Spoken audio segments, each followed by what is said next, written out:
Lita Basset, Bonjour. où est-ce que vous êtes née? Alors, je suis née dans les îles sous le vent, en Polynésie française. Ce sont des petites îles qui sont autour de Tahiti. Alors, vous êtes tahitienne ou quoi? Non, je ne suis pas tahitienne parce que mes parents sont français, enfin suisses et français. Oui. Et ils étaient partis à Tahiti parce que mon père était missionnaire. Donc c'est la raison pour laquelle je suis née sous les cocotiers et que j'y ai passé toute mon enfance là-bas, donc jusqu'à l'âge de 10 ans. Oui. Quels sont les souvenirs les plus chers de votre enfance? Alors, en fait, je voudrais... Est-ce que je peux Oui, parler de vous avez apporté un de objet ces pour objets, nous. voilà. Oui. Vous m'avez demandé d'apporter des objets, Oui. puis j'ai pensé à des colliers tahitiens parce que je les trouve très symboliques et je pourrais dire 2-3 choses à ce sujet. Donc j'en ai pris 3.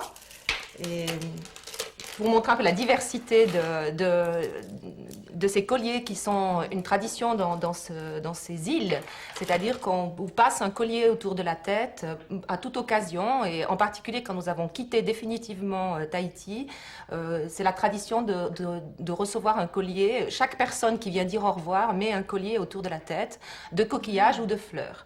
Alors là, ce sont des coquillages tout à fait naturels, c'est vraiment un pays de coquillages. Et ce que j'aime dans cet objet, c'est que, au fond, il n'y en a pas deux les mêmes. Ils sont tous différents. Et c'est à la fois, ça exprime, je crois, la diversité de la vie, des vivants et des êtres humains. Alors, pourquoi j'ai pensé à ces colliers? C'est parce que mes souvenirs les plus lumineux de mon enfance à Tahiti, c'est vraiment l'église tahitienne. L'église? Oui, l'église tahitienne. Et vraiment là, je trouve un symbole de cette unité, puisque ça forme un tout. Ce sont des choses tout à fait différentes. Chaque coquillage est différent, mais ça forme une unité, un tout. Et c'est une église qui est extrêmement joyeuse, colorée, où on danse beaucoup, on chante beaucoup, on mange pendant des fois des heures et des heures d'affilée, quelquefois tard dans la nuit. J'ai vraiment mes souvenirs de l'église de Tahiti, de l'église polynésienne, ce sont des souvenirs vraiment de joie profonde, et ça m'a accompagnée. J'ai cette église dans la tête. Et alors, comment êtes-vous devenu pasteur? Alors, justement, à ce moment-là, j'ai rencontré quelqu'un qui faisait aussi des études de théologie, qui venait de Suisse et qui est devenu pasteur, qui est mon mari. Et nous sommes partis en Inde. Nous avons vécu plusieurs années à l'étranger. Et pendant ces années-là, j'ai enseigné, en fait. Et j'ai cru que ma voie était l'enseignement. En fait, j'avais beaucoup de plaisir avec l'enseignement. J'ai découvert que j'adorais l'enseignement.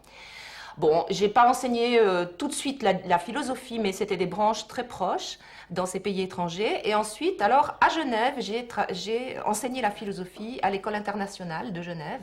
Et là, alors, c'était... je me disais, mais vraiment, je suis faite pour ça, j'adore ça, etc.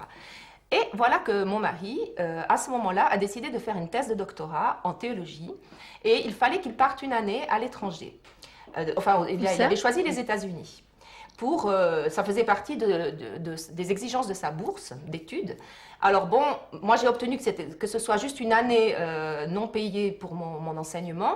Et puis je me suis dit, puisque je suis aux États-Unis, je vais faire quelque chose. Alors j'ai fait mes stages de pasteur là-bas. Parce que quand on a fait la licence en théologie, il faut faire les stages après, stages pratiques. Et alors là-bas, j'ai fait ce stage pratique. Et là, j'ai vraiment, pour la première fois de ma vie, vu des femmes pasteurs. Parce que j'étais dans une paroisse où il y avait 2 femmes pasteurs en poste et 3 autres femmes stagiaires qui allaient devenir pasteurs. Alors moi qui n'avais jamais rencontré de femmes pasteurs, là tout à coup il y en avait plein. Alors ça a été une découverte. J'ai eu l'impression que j'étais faite pour ça. Vous avez voyagé beaucoup. Quels sont les pays qui vous ont attiré le plus? Alors donc on a voyagé beaucoup, c'est-à-dire on a vécu à l'étranger. On a vécu pendant 2 ans, une année en Inde. 2 années en Iran, à Téhéran, juste avant la chute du Shah d'Iran, juste avant la Révolution. Et puis 2 années à Djibouti, dans la Corne de l'Afrique, là, à côté de l'Éthiopie et de la Somalie. Et puis donc cette année aux États-Unis, à Boston. Voilà. Quels sont les souvenirs que vous retenez de ces pays-là? Bon, alors évidemment, pour moi, ça a été souvent un sentiment de proximité, surtout je dirais en Inde ou en Afrique, donc quand je rencontre des gens de couleur. Mais ici aussi, c'est la même chose. Je dis toujours que quand je rencontre des personnes de couleur, j'ai vraiment l'impression qu'on se connaît déjà. Parce que, je vous ai dit, avec cette enfance polynésienne, au fond, ma famille vraiment, au sens large, c'était les gens là-bas. Les Polynésiens. Alors, au fond, que ce soit en Inde ou à Djibouti, en Afrique, ce qui m'a frappé le plus, c'est la facilité d'entrer en relation. Puis alors après, il y a toute cette différence de culture qui est fascinante quand même. En Inde, c'était une découverte de toutes ces religions à travers l'Inde. Et toutes ces religions, parce qu'elles sont toutes présentes en Inde. Il y a l'hindouisme, il y a aussi l'islam, qui est c'est le deuxième pays musulman du monde, hein, l'Inde, après l'Indonésie. Et ce qui m'a peut-être le plus marqué, c'est quand même le sens de l'hospitalité dans ces pays. Le sens de l'accueil, de l'hospitalité. Bon, à l'époque, hein, je ne sais pas comment c'est aujourd'hui, mais le sens de l'hospitalité et l'amour des enfants. C'est vraiment une chose qui m'a toujours frappée. En Inde, hein, je ne dis pas que c'est la même chose pour les autres pays, mais vous me demandiez qu'est-ce qui m'avait le plus frappé, et c'est vraiment ça en Inde.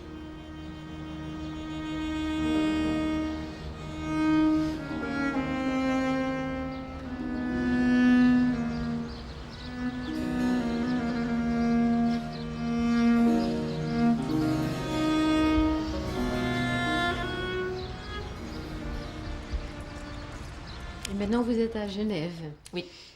Heureuse ici? Ah, très heureuse. Alors, c'est aussi une vie très remplie. En disant, ça fait quand même un moment maintenant qu'on y est. Hein. On est revenu en 1980. Donc, une année aux États-Unis en 83, 84. Et puis après, depuis, on n'a plus bougé. Donc, ça fait 14 ans qu'on n'a pas bougé, qu'on est ici.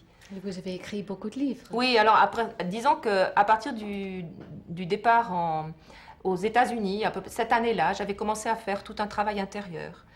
Et au fond, toutes ces années, autant j'avais vécu dans le monde, dans l'extérieur, toutes ces expériences très riches, autant ça a été des années ensuite une sorte de descente à l'intérieur de moi-même, que je n'ai pas vraiment programmée ni choisie du tout, mais où j'ai été obligée de le faire, en quelque sorte, parce que ça n'allait plus. Alors je peux le dire vraiment là, parce que je le dis souvent dans mes conférences. On me dit, mais qu'est-ce qui a provoqué ce travail qui a ensuite donné lieu à tous ces livres? Et je dis, mais tout simplement, à un moment donné, je n'ai plus pu continuer comme je vivais. Ça n'allait plus. Et il y a eu, dans quel sens? Dans le sens, un crack, si vous voulez, quelque chose, un dysfonctionnement intérieur, comme ça peut arriver à énormément de gens finalement. Bon, ce qui provoque le départ, peu importe, c'est la petite histoire, mais à un moment donné, c'était plus possible de continuer comme ça. Et j'ai dû vraiment demander de l'aide et faire tout un travail intérieur qui a duré des années. Et c'est au fond le fruit de tout ce travail que ce que j'ai pu écrire progressivement, ça représente quand même des années de cheminement personnel. Voilà. Et en étant sur place à Genève. Alors, un livre, Le pardon originel, c'est quel sujet, quel thème? Alors, le pardon originel, son thème, c'est le mal subi. C'est-à-dire que pendant des siècles, on nous a parlé du mal commis, de la faute, et on nous a dit qu'on était pécheurs, et on a vraiment beaucoup développé la culpabilité. Et moi, comme je faisais ce cheminement intérieur, je me disais, c'est pas vrai. Il y a un mal subi et on n'en parle jamais. Donc, moi, je serais malhonnête si je ne partais pas, si je ne prenais pas comme point de départ le mal subi. C'est-à-dire ce qui est arrivé dans notre vie, qui nous a détruits, qui nous a handicapés, qui nous a profondément marqués, blessés, et que nous portons en nous très souvent toute la vie. Et ça, il faut en parler. Et ça, c'était mon point de départ. Vous pouvez donner des exemples concrets? Bon, exemple, c'est le mal, enfin, par exemple, c'est le mal originel, en fait, que j'ai. Vous me demandiez mon point de départ, c'est le mal originel. C'est-à-dire qu'il y a un mal subi. Il n'y a pas que la faute, le mal commis. Il y a d'abord et avant tout le mal subi. Un enfant qui vient au monde, déjà dans le ventre de sa mère, il souffre. Quand il naît, tout le monde maintenant parle du traumatisme de la naissance. Ça a mis longtemps. Mais on parle maintenant, dans les milieux médicaux aussi, on fait des études là-dessus, le fait de naître n'est pas du tout une partie de plaisir. Et il y a des personnes, d'ailleurs, j'ai rencontré des personnes qui m'en ont parlé, qui ont eu ce traumatisme de la naissance, ils ne voulaient pas vivre tellement c'était difficile de sortir. Ça paraît, peut-être qu'on croit que c'est rien, parce que tout le monde doit naître, donc c'est normal, donc ça fait rien. Mais mon idée, c'est de dire, c'est pas parce que tout le monde naît ou que tout le monde doit vivre des rages, les dents qui poussent, toutes ces choses qui font mal pour grandir, c'est pas parce que c'est fréquent que ça fait du bien. Et donc, mon point de départ, c'est de prendre en compte la souffrance de l'être humain depuis avant même sa naissance. Et ensuite, tout au long de sa vie. Mais comment comprendre cela avant la naissance? Je vais vous donner un simple exemple. J'ai reçu une fois, à la suite d'une conférence, une personne qui m'a montré ses mains. Elle avait les mains complètement déformées. Elle ne pouvait pas vous serrer la main, tellement les doigts étaient complètement comme ça. Et elle m'a dit que son père avait tellement battu sa mère pendant qu'elle était dans le ventre de sa mère, qu'elle est née comme ça. Et après, je ne vous explique pas la suite. C'était un père alcoolique qui battait, qui abusait sexuellement d'elle. Enfin, tout le tableau y était. Alors voilà, avant la naissance. Vous me direz que c'est un cas extrême, mais c'est beaucoup plus fréquent que ce que vous croyez. Et puis, ne parlons pas des chocs, parce que ça, c'est encore quelque chose, il y a eu des traces. Mais combien d'enfants dans le ventre de leur mère sont complètement détruits par l'angoisse, par la drogue, par la cigarette, enfin, par des quantités de choses dont on ne mesure pas les conséquences. Le drame, c'est que si je ne m'intéresse pas à ce que j'ai subi, je vais grandir et je vais devenir adulte et je vais trouver que tout va bien et je vais faire aux autres ce qu'on m'a fait, sans même m'apercevoir que ça ne fait pas du bien. Mais est-ce que c'est toujours le cas? Alors, ce n'est pas toujours le cas. Heureusement, il y a aussi beaucoup de gens qui savent ce qu'ils ont enduré et qui disent, bon, en tout cas, moi, je sais que je ne battrai jamais mon enfant parce que j'en ai trop souffert moi-même. Mais l'autre cas existe malheureusement trop souvent où l'enfant devenu adulte va reproduire ce qu'il a subi.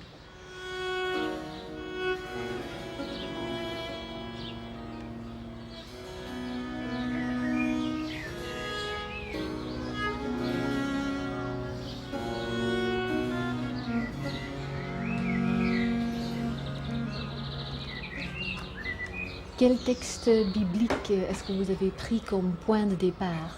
Alors j'ai pris Job, justement, qui est un livre, au fond, j'ai découvert à l'hôpital qu'il n'était pas très connu. Donc le livre de Job, c'est vraiment ça.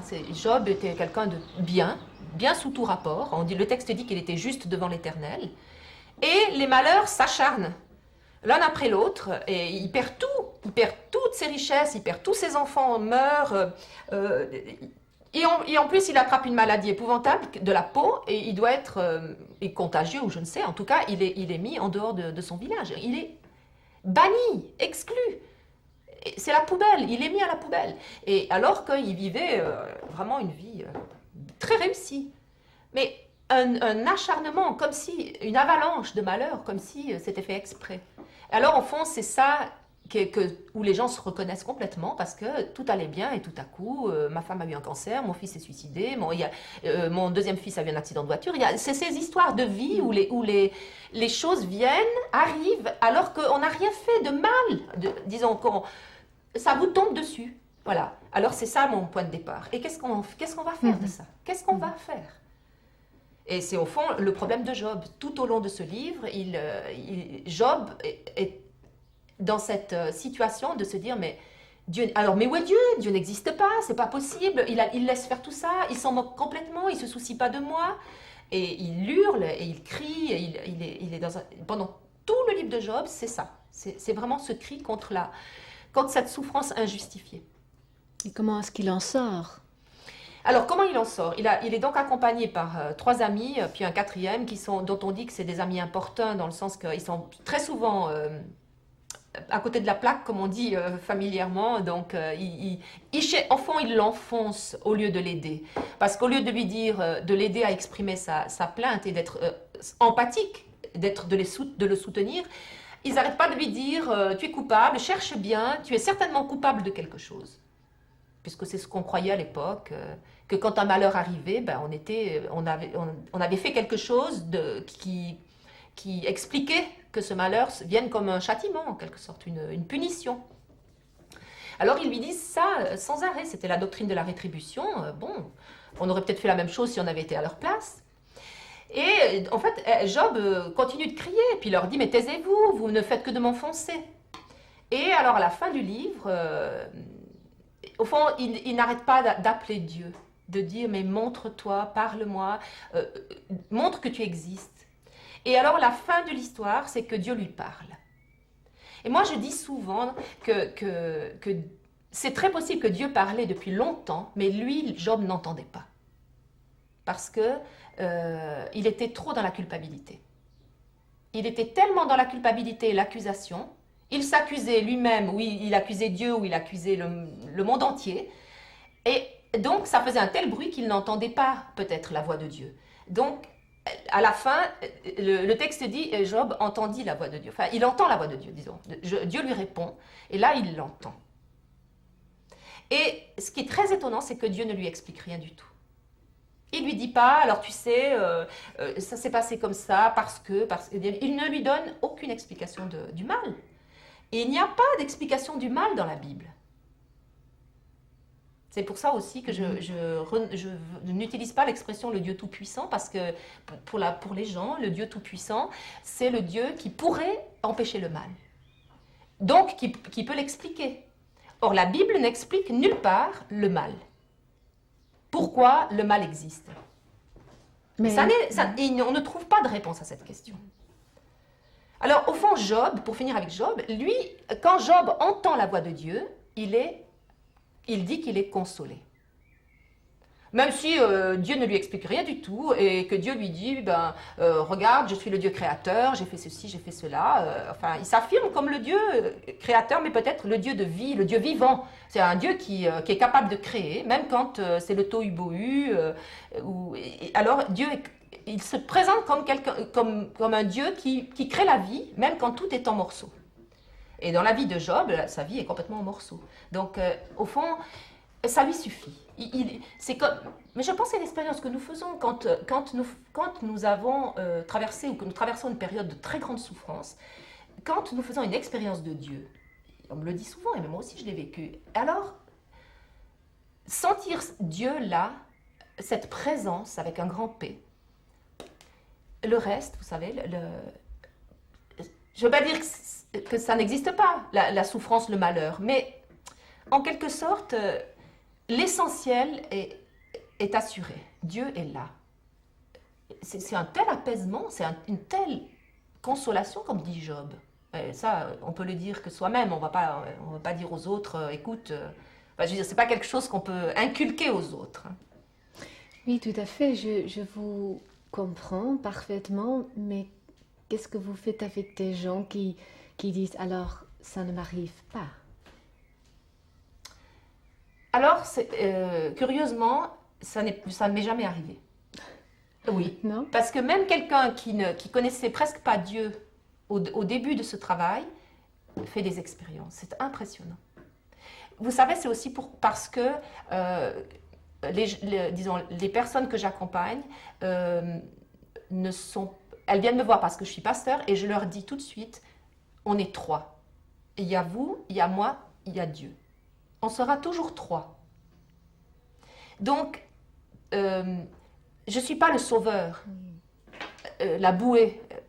Non, nous sommes dans un dialogue de vérité et nous allons progressivement avancer pour que vous puissiez être mieux et vous puissiez vivre bien et trouver vraiment la joie de vivre. Mais le premier qui est intéressé à ce chemin, c'est Dieu. C'est déjà Dieu qui vous a conduit, qui vous a mis dans le cœur d'avoir envie de faire ce chemin. Ensuite de ça, c'est Dieu qui vous a préparé, enfin, qui a, en quelque sorte, qui vous a conduite peut-être vers moi, mais comme ça pourrait être vers quelqu'un d'autre, mais il y a quelque chose qui, là, il faut aussi beaucoup de prière et de silence pour être sûr que c'est juste, que c'est vraiment bien avec cette personne qu'on va avancer. Mais au fond, Dieu est toujours là. Donc, par la suite, moi c'est ma foi profonde et ça se passe vraiment comme ça. Je dis aux gens, mais c'est lui qui est à l'origine de ce désir de vivre qui est en vous. Donc, au fond, ça vient. C'est pas un automatisme, mais je constate que même des personnes qui au départ disaient « Oh, je suis une piètre chrétienne, je connais très peu Dieu. » Et quand ils ne croient pas en Dieu? Alors ça j'ai pas eu. Je n'ai pas... Enfin, si je cherche bien dans ma mémoire, je ne crois pas avoir été sollicitée pour quelqu'un qui venait en disant « Je suis athée et je voudrais faire un chemin. » Mais je suis complètement ouverte à ça alors. Complètement ouverte. Parce que des fois, vous savez, on dit qu'on est athée ou agnostique, mais au fond de soi, qu'est-ce qu'on sait? Je veux dire, c'est très mystérieux. Quand on dit qu'on est athée, peut-être on ne l'est pas ou quoi? Qu'est-ce que vous Je ne sais pas. Oui, je ne sais pas. Je trouverais extraordinaire quelqu'un qui se dit athée ou agnostique et qui viendrait me trouver pour faire un chemin ensemble. Oh, ça serait magnifique. Ça serait magnifique. Mais vous voyez, il y a une manière de dire je suis athée et je suis agnostique qui ferme, qui dit j'ai pris mes décisions et ça n'existe pas et je m'enferme dans cette décision-là. Il n'y a pas, ça n'existe pas, etc. Et bien, il y a une manière d'être athée agnostique qui est de dire je suis athée ou agnostique, mais je suis ouvert à ce que la vie peut apporter. Et si une personne de ce type venait me trouver, mais ce serait un chemin extraordinaire peut-être. Parce qu'il y aurait un vrai dialogue. Parce que, au fond, c'est la question de l'ouverture. Vous savez, il y a des chrétiens qui sont complètement fermés. Il y a des chrétiens qui confessent qu'ils sont chrétiens, mais qui sont peut-être tout aussi fermés, dans le sens j'ai tout compris, c'est comme ça, et qui n'avancent pas. Ouais.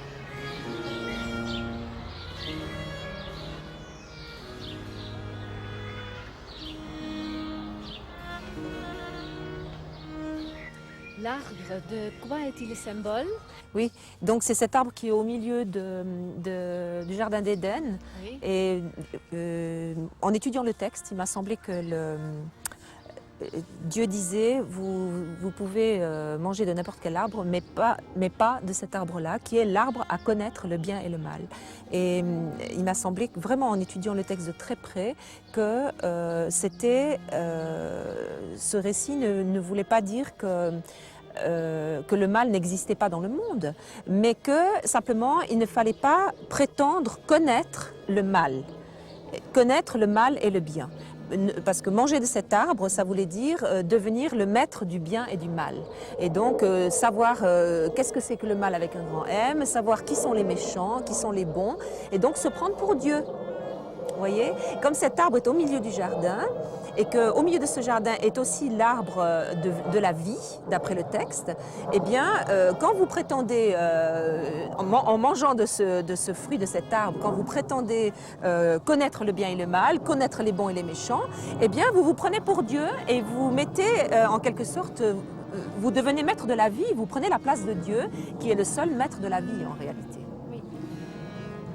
Pourquoi est-ce que le Père veut la mort de son Fils unique? Voilà, alors ça c'est cette fameuse théorie de l'expiation.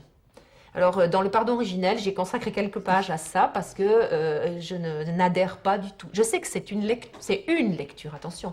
C'est pas, le christianisme n'a jamais dit que ça sur la mort du Christ. Mais il y a eu, malheureusement, je trouve, une lecture expiatoire. C'est ça que vous dites. Oui.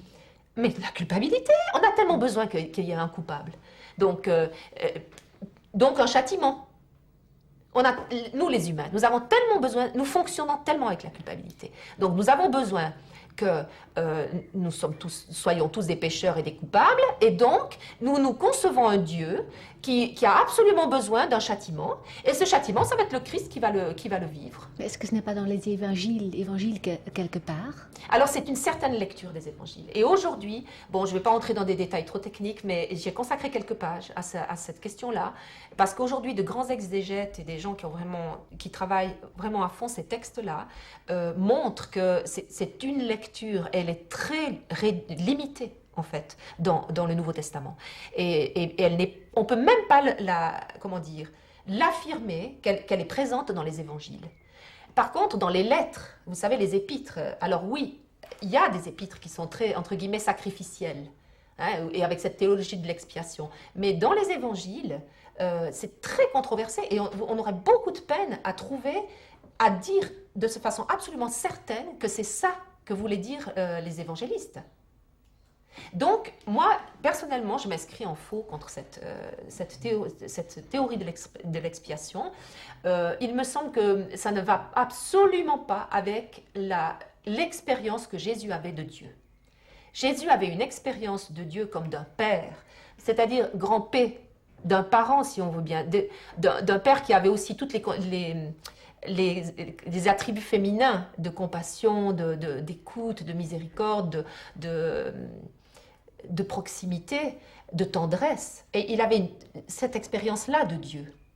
Hein? Comment aurait-il pu vivre comme il a vécu et mourir comme il a vécu et parler de la joie parfaite juste avant d'être arrêté et mis à mort s'il avait été convaincu qu'il était un bouc émissaire finalement, qu'on allait égorger? Et je veux dire, ça ne va pas du tout avec les paroles.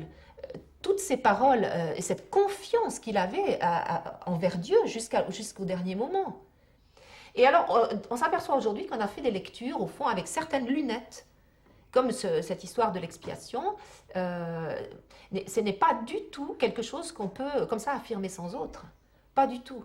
Ce qu'on dit de plus en plus, c'est que Jésus est mort comme il avait vécu, c'est-à-dire avec amour, c'est-à-dire que dans l'évangile de Jean, il dit il n'y a pas de plus grand amour que de donner sa vie pour ses amis. Mais ça ne voulait pas dire, moi, c'est pour satisfaire la colère de Dieu que je me laisse arrêter.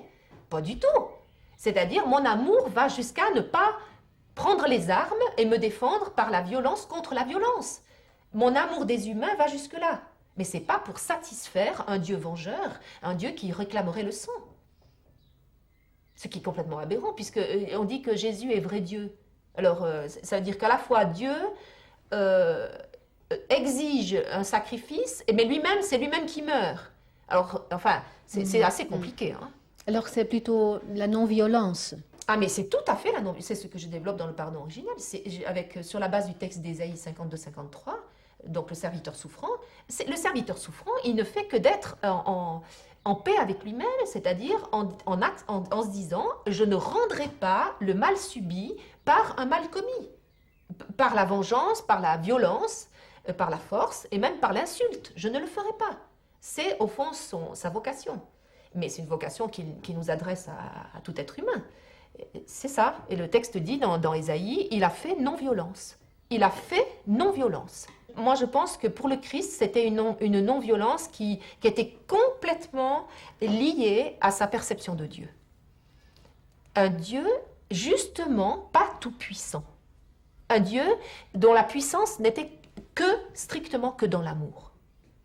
Mais un amour qui nous dépasse.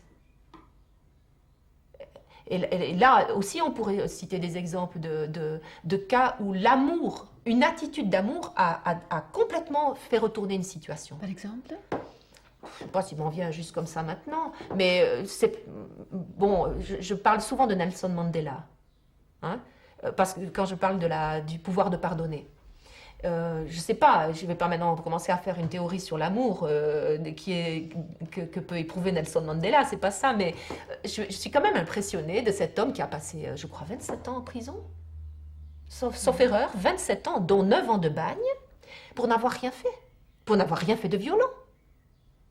Donc il a passé, voilà, cet homme qui a passé quasiment toutes les années les plus belles, les années de jeunesse, les meilleures années de sa vie, en prison. Il sort de la prison et qu'est-ce qu'il fait ? Il entre en dialogue avec tous ceux qui lui ont détruit sa vie, enfin, quelque part. vous rendez compte? 27 ans de votre vie? C'est invraisemblable. Voilà un homme qui dialogue, qui dit mais il faut partager, il faut discuter, il n'y a pas de raison de mettre les blancs à l'écart, et voilà.